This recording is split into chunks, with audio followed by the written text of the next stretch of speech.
Hello. The National Center for Men filed suit in the United States District Court in Michigan on behalf of a man's right to make reproductive choice, to decline fatherhood in the event of an unplanned pregnancy. They are calling their lawsuit Roe v. Wade for men. More than 3 decades ago, Roe v. Wade gave women control of their reproductive lives, but nothing in the law changed for men. Women now can have sexual intimacy without sacrificing reproductive choice. Women now have the freedom and the security to enjoy lovemaking without the fear of forced procreation. Roe v. Wade gave women control of their lives after unplanned conception. However, men are routinely forced to give up control. Men are forced to be financially responsible for choices only women are permitted to make, forced to relinquish reproductive choice as the price of intimacy. Why can't these principles of reproductive choice, as articulated in Roe v. Wade, apply to men?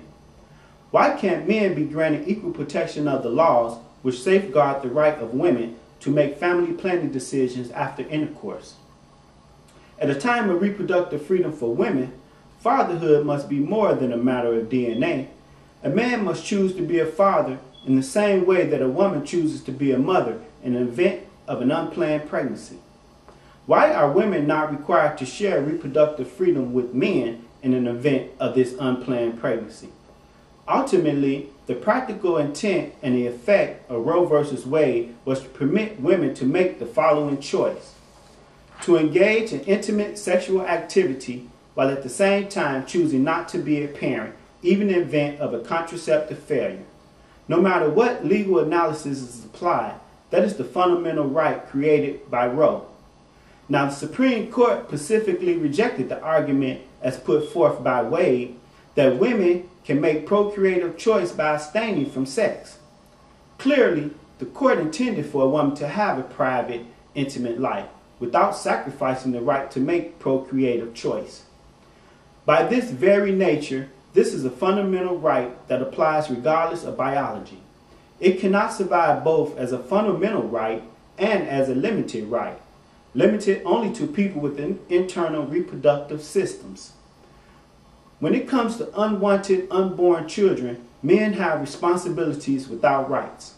A man's life can be held hostage to an unplanned pregnancy, but his female partner will have complete control over her reproductive life and future. He can't force motherhood on her, but she can certainly force fatherhood on him, even if she has defrauded him about contraception or not being able to conceive. Only women have the extraordinary freedom to enjoy sexual intimacy free from the fear of forced parenthood. This is an incredible power, taken for granted by most women and denied by law to all men. Now, this was written by the National Center for Men. To add what they have written and to say it, the current paternity laws are allowing women to get away with deceiving a man to conceive a child, to entrap him to child support and being eligible to receive benefits from the state, such as medical insurance, food stamps, earned income credit, and low-income housing. These type of women are producing fatherless kids, kids that get abused, neglected, and maybe even children that come up missing because the father did not want a child. Laws have been changed to reflect the changes in society, and women have changed. Women are no longer dependent on men and just in the home caring for the kids, but they are now just as strong and independent and have fought and gained their equal and shared rights. Women are now employed in construction, law enforcement, pro basketball, and pro boxing, and we now have a woman running to be president. Women have equal rights, and the law must give equal rights to men and put a stop to the abuse of the current paternity laws by some women. The paternity laws must be amended where the law reflects equal rights for both female and male. Now, a woman has a choice to choose and makes the decision to have a child by a man who informs her that he would not be supportive of her during her pregnancy, that he did not want a child with her and would ask the court to terminate his parental rights. A woman makes the decision that in the best interest of the child, she chooses to give up the right for the child to know and have a father in its life. She makes the decision in the best interest of the child to have a child by someone who did not want to be a father. A woman only has that right to choose, and if she chooses and decides that in the best interest of this child, that the child did not need a father, this child should be her responsibility. If a woman claims she cannot conceive and or have kids, or claim to be on birth control and conceives a child, that is misrepresentation of herself and her body. Now, what right does a woman have to misrepresent herself and fraudulently steal a man's seed and his name? And there is no protection under the law against a crime as such. If a woman chooses to lie to steal a child, that child should be her total responsibility emotionally, mentally, and financially. The law forces a man into financial support of a child as if money is more important to a child than having both parents. How many children would rather have a mother and a father to raise them as opposed to the mother receiving a check for her own benefit?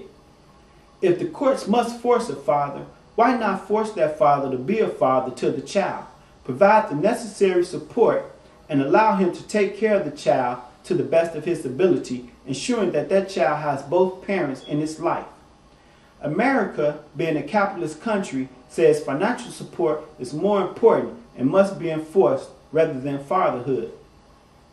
A father is much more than a check issued to a woman. A father is love, loving that child unconditionally, teaching that child how to love and care for others. A father provides guidance and support, serving as a role model for the child, giving that child someone to look up to and cherish and honor. A father is a teacher, teaching and preparing that child for the outside world.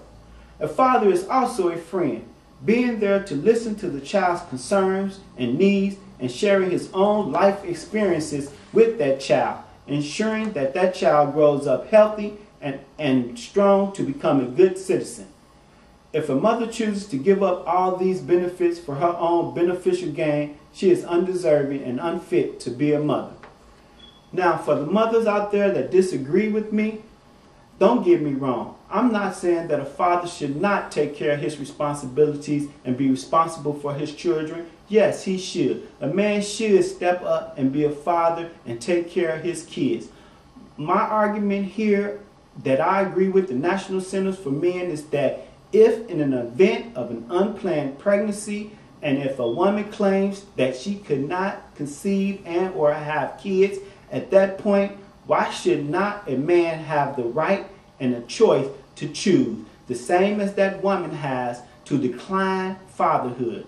Why, at that point, should a woman not be permitted to share in the event of an unplanned pregnancy with that man to decide if both people are ready to be parents? It's only fair at that point if a woman misrepresents herself, her body, claiming that she cannot have children, that that man has a choice in the matter to decide if he wants to be a father or not. Yes, it is a woman's body, and it is her decisions at this point now according to the law, but also it's the man's life. It's his life here that he has to deal with 18 years of supporting a child that he probably did not want, that he probably will not be involved in the child's life. Nowadays, we have all these fatherless kids out here growing up, terrorizing communities, especially an African American child.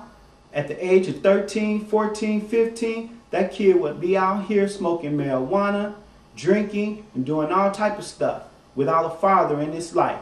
At the age 17, 18, 19, that same child who grew up without a father may be at your doorstep with a gun to your head, maybe carjacking you, getting you out of your car, or maybe one that then killed one of your loved ones. Is those are the kids that we want to bring into this world today? Fatherless kids that's out here terrorizing the communities? No, that's not. And women should decide, need to make the best decision. If a man does not want a child with you and is not ready to be a parent, and since it's your body, why have a child by that man and he does not want a child with you? That is totally unfair. $500, $600 a month in child support. We have some women out here receiving thousands of dollars of child support. Is it necessary for a child to receive $1,000 a month in child support, we know that money is not going spent totally on the child, that women is using that money for their own benefits. These laws must be changed. Thank you.